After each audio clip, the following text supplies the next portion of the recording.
I dare say that when that fiend sees what you've done, he'll make sure you spend eternity in the most unspeakable torment. But then, I know these things mean nothing to a man of your iron will. Eh, Fortescue? Splendid. Good luck, old friend.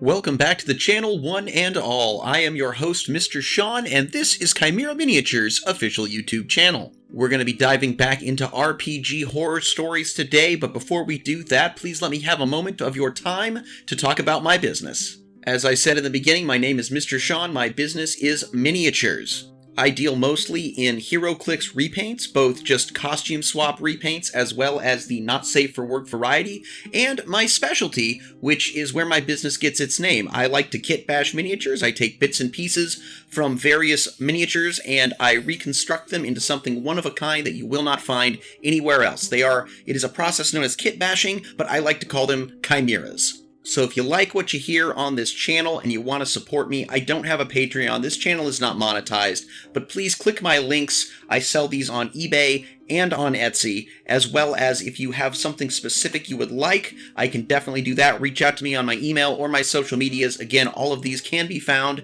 in my All My Links link in this video description. I have recently taken on several commissions from a client who has asked me to make vintage cartoon characters. I've done Thundar the Barbarian, I've done Space Ghost, and I'm currently working on making the cast of Battle for the Planets. So if there's something you just would love to have a miniature of, but you've not been able to find it anywhere, hit me up. I'll see what I can do, or just go to my eBay or Etsy, see what I already have available, and yeah, every miniature purchased helps keep this channel going. But I think I've taken up enough of your time with my sales pitch. Let's get into today's stories. Our first story today comes from Chaos Gamer Girl and is entitled, Incel Doesn't Care That I'm Married. He Deserves Pictures of Me.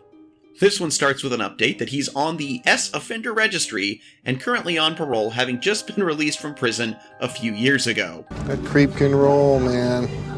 Yeah, but he's a pervert, dude. Yeah.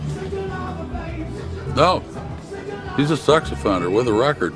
Oh boy. Thankfully, this story isn't as bad as it could have been, and it's a good lesson for me in setting firm boundaries. I'm a very experienced Pathfinder player. I've been playing since it was released. One of my IRL friends is DMing a Roll20 game, and I play in it. I am very willing to help new players, and make myself available to them to help with character creation. We had one player join, Creep, who needed a lot of help. At first it was fine, and I was willing to spend a few hours before the game going over things and teaching him how to use Roll20. Except he never learned. Every single time we leveled, I had to help him. He started getting creepy towards me. He started getting very upset anytime I cursed, but not when a man cursed. Every time he'd make a comment about how a lady like you shouldn't use such language. He asked me for pictures, and then got pouty when I told him no. He flirted with me in a sexually aggressive manner, both in and out of character. I'm married, and I am open about that fact. It's not a big thing. I can just only play after a certain time because I need to get dinner ready. Creep would get jealous when I'd mention doing something for or with my husband, and he'd get pouty if I said I couldn't respond in chat because I was with him. He messaged me constantly and expected me to always answer. I tried to explain that I have work and school and a life, but he'd still get really upset if I didn't answer within half an hour. He finally got called out by multiple people about his creepy and sexually aggressive flirting. He played the victim, and it's my fault for overreacting to compliments. He left the group because he couldn't find any support and everyone was calling him out. He then threatened to kill himself to the one person still talking to him. He genuinely believes that he has the right to say anything he wants to me and that I don't have the right to limit contact or refuse contact completely. He thinks that I am overreacting and making a big deal out of nothing. Well, it's easy to see why this guy is on the sex offender registry. It's clear that he views women as less than men and does not believe in their autonomy. Thank God this was a game through Roll20, because I would hate for you to have had to have dealt with this guy in real life and him, like, figuring out where you live. But some silver lining, OP, I don't think you'll have to deal with this guy, ever again, or at the very least not for much longer, because trust me, he'll end up right back in prison. It's clear his time there did nothing to change his views or his behavior, so he'll screw up soon enough. Our next story is from user Wetlot, and is entitled, DM Finds Out About My Fetish, Repeatedly Throws My Character into Suggestive Situations, Then Leaves when Confronted. Just a heads up, this one is tagged Not Safe for Work. This is gonna be a weird one, so hang tight. I'm into wet look, It's a mild fetish which basically makes me feel turned on when I'm swimming or bathing with my clothes on. It's harmless and I mostly keep it to myself, but for the past few months I've also been writing ridiculous, over-the-top erotic stories about it online. Initially I did it just for fun, but eventually people started offering money for customs, so I turned it into a side hustle, and it's been pretty lucrative so far. And like, wow, this is definitely the wettest I've ever been. Excuse me? Like, wow, this is definitely the wettest I've ever been. Recently my D&D group started a new campaign, and we were told by the DM to send him our backstories for review. And I accidentally sent him one of the erotic stories I had written. I deleted the message, praying he didn't have the time to download it. Then I sent him the correct file, and he just responded with a thumbs up. I thought I was out of the woods. Then came the first session. I was the only girl in the group. The rest were guys, with the exception of the host's wife, who didn't play, but stayed to watch. I was playing a human sorcerer, and I had her wear some fancy robes she had stolen from a noblewoman at some point. It was a desert campaign, and the first encounter involved an oasis. After we defeated a band of minor jackal wares there, the DM states that I felt some kind of power emanating from the center of the oasis. I asked if there was a way to get to the center of the oasis without swimming, and the DM says there were some rocks sticking out of the water, which I could traverse. I ask how many rocks there are, and the DM says 10. I decide to jump from rock to rock and attempt to get to the source. DM has me make a dexterity check for every damn rock. I succeed the first 3, then fail the 4th. As I fall into the oasis water, the DM describes how my robes become wet, change color, and become heavy, then asks me if I want to stay in the water or try to get out. It felt kind of off, but I brush it off and just say I swim over to the source. We discover the source of the power is some sort of portal, and at some point we go through and find ourselves in some sort of underground temple. Fast forward a few minutes and there is a pool of water between us and another door, with a narrow rope bridge leading across. We decide to traverse the bridge one by one, with me last. And guess what? The bridge breaks and I end up in the pool. As I clamber out to the other side and walk towards the rest of the party, the DM proceeds to vividly describe how my dripping wet clothes wrap around me, squeaking as I walk, and so on. At this point, I'm uncomfortable, and I ask him to stop because it's kind of weird. The other guys agree. He frowns but admits he's gone too far. The next week, we have another session. We're still in the temple, and we're facing some water elementals. Because, of course we are.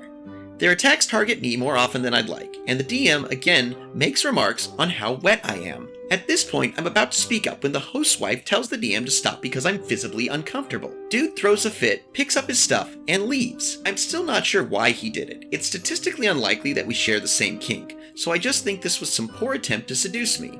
Whatever the case, we never played with him again. The DM in this story is such a creep. First of all, there's literally no way to take what he did as innocent. Even if he somehow did share this kink, and I looked up, you'll see on the screen there's a couple, they are more or less safe for work images of the wet look. And I mean, yeah, it's pretty minor. What's not to like about it? It's pretty cool. But even if he shares this kink with OP, that means he's still trying to force his kink onto a player, or he was trying to have OP associate the feelings of her kink with him, and that's also creepy. Even if he just thought it would be funny to tease the OP and all that, he really should have stopped after the first session when it was clear that she didn't find it funny. So, at best case scenario, this guy's just an ass, especially because when he got called out on it, then he just got his stuff and left. Like, no apologies, no nothing, just, I can't believe you'd call me out, and leaves. But he was being a creeper. And look, if you get turned on by what your DM does naturally, that's not necessarily normal, but there's nothing wrong with it. I found out after the fact, because this is my obligatory fiance mention, but we started as she joined my D&D group, and I didn't learn till we were dating that she had a thing for accents. And so, yeah. There was also this time in the campaign that's very similar in a way to part of this story where everybody was more or less traversing it was like a rope bridge, or I think they were like tightrope walking across a chasm, and there was a bunch of oozes on the bottom, and she did happen to fail a dex check and fell in, and the only items she had on her that were not magic was her clothing, which it did say that it would disintegrate any non-magical items being held by the player, so she was more or less in really skimpy rags for the rest of that session, which, again, it was just kind of funny, but nobody was trying to force anything on anybody. It's just such a weird way to go, but congratulations on your side hustle, OP. Good for you. Actually, I myself also know that no matter what you have, it can be a very lucrative side hustle to play to people's desires in that way. When I first started painting minis, I was strictly making the chimeras, like I mentioned earlier. However, a couple of those just happened to feature bits of minis that were topless. That's just how they came, and they were painted as such.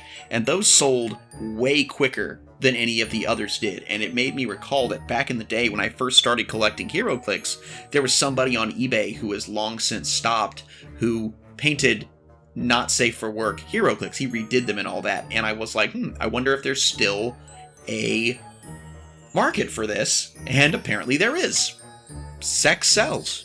Our next story comes from user Joe Kerr19 and is entitled Christian Extremist Doesn't Get Game and explains his version of D&D.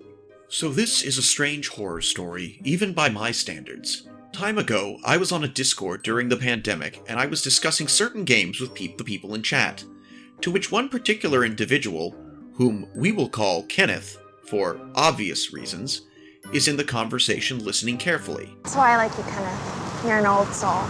Thank you. My mama thinks so too. In fact, she's pretty sure I'm the reincarnated soul of Agent Twyford. He was our town minister who died in an organ fire. This server was focused on TTRPGs, but most people only did D&D because that was the only thing they knew. And I have a reputation for being the drug dealer of games. I'm the shady guy who goes, "Psst, hey, wanna play some Vampire the Masquerade? The cool kids play Vampire the Masquerade," type of guy. Thing is, I am describing Exalted. Some of you may go, oh boy, the moment I said that name. For those who don't know what Exalted is, I'll try to summarize as this.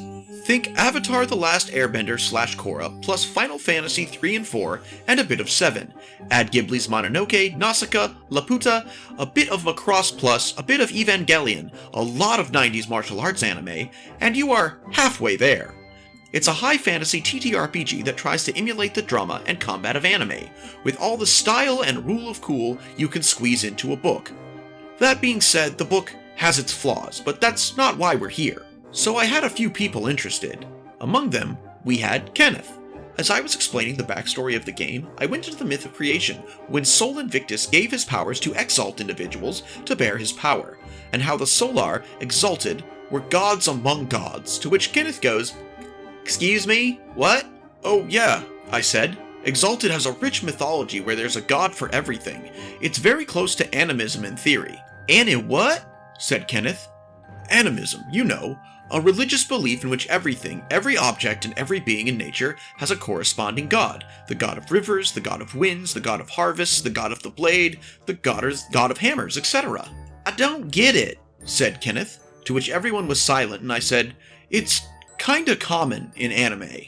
"Yeah, but I still don't get it. I mean, it can be possible in Japan, but in Christianity there's only one god, and believing there's more than one is heresy." I couldn't believe it. The guy couldn't separate his personal perspectives from a game, or even expand his personal horizons to consider that possibility. "I don't like it. It sounds satanic," he said, to which one of the players said, "How can that be satanic?" "Well, again, the belief on other gods beyond the God and Jesus, it's kinda disrespectful." Then another player in the chat interjected, "Well, but don't you run D&D? Isn't there, like, huge pantheons of gods?" Kenneth said, "What's a pantheon?"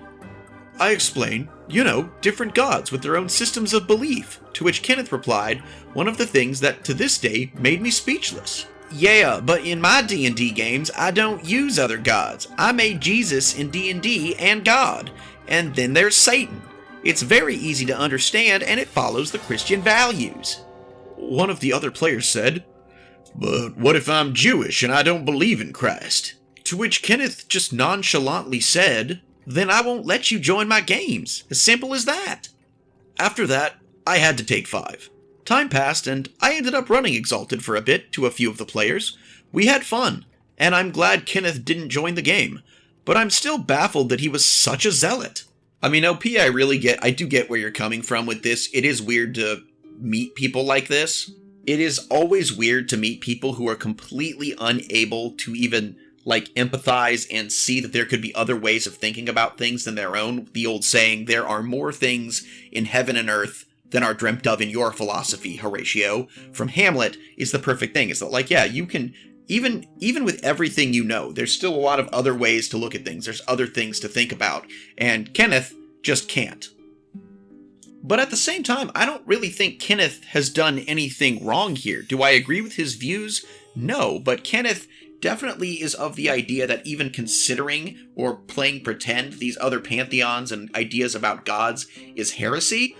And as such, he has adapted his games to fit his beliefs, and he selects his players based on their ability to accept that. So yeah, if you're running a campaign where the only gods are God and Jesus, and the evil gods, so to speak, are the devil, you're not going to want someone in there who's not going to agree with that, who's not going to play along. So yeah, if he's like, hey, are you cool? Do you believe that there's only Jesus, God, and the devil? And the guy's like, no, that's stupid. Well, then yeah, he shouldn't let that guy into his game. I don't think that's zealotry as much as it just is being exceptionally conservative. And at the same time, you wouldn't expect someone this conservative to even be okay with D&D. Look back to the Satanic Panic and all that. I give Kenneth props that he is able to separate fantasy from reality and also adapt this, what is a make-believe game, to fit his religious convictions. And as he's running the games, then yeah, he's going to bring in people that share that mentality. So rather than just saying all D&D is satanic, he's adapting it to fit his needs so that he and his players can still have fun. Do I think I would have fun in one of Kenneth's games? No. Do I think OP would have fun in one of Kenneth's games? No. But let's just let Kenneth do his thing. Our next story comes from user Extension Stock 6735 and is entitled, Guy Hits on My Wife, Gets Political, and Tries to Take My Players. This one is also labeled as not safe for work. So I was DMing at my house. They were my friends since early college. One of them wanted to invite another friend over because he needs a buddy right now. I relent, thinking it's because he's depressed or something. I was wrong.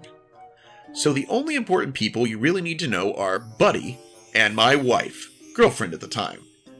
So Buddy gets there, after all the rest of us, and notices me and my girlfriend cuddling on the couch, watching TV until everyone shows up. He proceeds to hit on my girlfriend relentlessly, until the rest told him to knock it off. I decide to let it go, because he stopped, and I'm willing to give this guy the benefit of the doubt. So we start getting character sheets set up. This is session 0, and it's Pathfinder, so it's taking a while.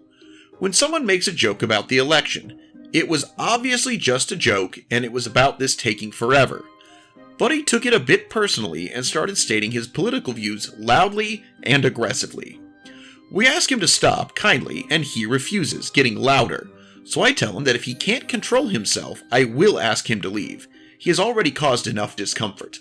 That is when he loses it, claiming I'm treading all over his rights of free speech and stomping around the house. I tell him flatly to get out of my house. He then looks at all my friends and says that they should come over to his place for game night instead. They all refuse because I'm obviously the one who planned this. So he storms out. I thought that was the last of it, but I was wrong. After he left, I was told why he needed a buddy. Apparently, he was a repeat offender of child prawn and was going to jail for years soon. My friend wanted me to bring a sexual predator into my home. Needless to say, that friend is no longer a friend, and Buddy is still in jail, as far as I know. That story was a trip, OP. The only thing I would say that I think you did wrong, and again, this is just based on the information you've given, is that you made the call to let the guy still stick around. You didn't say if your girlfriend was okay with it. She was the one being hit on. Ultimately, I think you should have left that decision up to her. But beyond that, Buddy lost cause. He's a kitty prawn watcher, so we're not gonna waste our time trying to get into his head. It's clear he's a freaking psycho. But your friend, who, assumingly you'd known him for a while, you don't say how old you are, but you've been friends since college, has a friend who's going away to jail for the reasons we've already stated. I don't want to say it too much because YouTube really doesn't like that term, but was your friend into that kind of stuff? Why is he associating, like, if I knew somebody who I thought was a normal guy, was my friend, and then found out he was into that stuff and going away to jail, that guy would not be my friend anymore. And the fact that your friend not only stuck with this guy, but also invited him to your game night? What's wrong with your former friend? Alright guys, I think I've got it in me for one more before we call it a day. And our final story of the day comes from one of my favorite storytellers. You might remember him from the Johnny Two Dicks story. It's user Cold Sheep Herder 9157 with a new story called Gelatinous Cube Bukkake, or How I as a DM Am an Idiot. So here I am again, Reddit, with another tale of how my mouth did a thing without consulting my brain first. Now the crew I DM for have come into conflict with some elder vampires. See vampires with 20 character levels added on to their kit, and have been exploring their massive castle looking for their coffins, dueling the vampires and doing basic dungeon crawling stuff. By the time they got to the sub-basement and found the hallway with the doors to the scribe room and a storage room, these motherfuckers were looking rough. They'd run through their potions, magic was all but burnt off, resources are generally low, and they're all bearing serious wounds. But they decide to search the rooms anyway for loot. They left the gunslinger, who's got a real cowboy thing going on, and their NPC ally in the hall as lookout while most of the crew went into the scribe room. The druid, Otto, decided to go into the storage room all by her lonesome. She got surprised by 2 gelatinous cubes. Under normal circumstances, no biggie. But as beat up as they were, it was looking grim for the druid. Druid managed to survive the surprise round and hurt one of them, and the ranger in the scribe room was able to finish it off with an arrow. But no one else could reach her in time, we thought. The gunslinger had just enough movement to get into the doorway, draw his pistols, and go to work. With a series of crits, he managed to do twice the cube's max HP, so I, as the DM, decided it exploded. Ever see that gag in the horror movies where the monster explodes covering its would-be victim in blood and gore? I decided to go for that. Fuck. I didn't consider it was a gelatinous cube, and that the druid is a female PC, and that she's played by our only female player. So there I was, describing how the thing was exploding, and how she got white goo in her hair, and her face, and on her body. And oh fuck me, I just realized what this sounds like. You look like a Kardashian. And I stutter and said, you know, like puddin', like Bill Cosby used to hawk, oh fuck my life. And the crew was silent, just letting me dig myself deeper and deeper. Why the fuck did I say this? One day I will understand why I say these things, but today is not that day. When I finally decided to shut my fucking mouth, there was more silence. Then came the jokes at my expense, and the laughing, the most vicious of which came from the druid. She's my best friend's wife, and my friend in her own right. She knows I'm a friggin' idiot. All I can say is I expect to be hearing about the gelatinous cube bukkake incident for years to come. Guys, that is going to be our video for today. I do so hope you enjoyed these stories. If you have a story of any kind you would like me to read, please go to my new subreddit, Mr. Sean Reads Stories, and post the story there. And if you're lucky, I'll read it here on the channel. Doesn't have to be an RPG story, I'll read all kinds of stories. There will be a direct link to the subreddit in the description of this video, and it can also be found through my All My Links link. Be sure to like, comment, subscribe, and check out my eBay and Etsy page, maybe buy a mini. If you do buy a mini and you tell me that you found it through this channel, I will give you a shout out in the next video. As always, I hope that you're all taking care of yourself, drinking water, washing your hands, and that I'll see you next time. But until then, I hope you alpha great day and an even beta tomorrow. Bye-bye!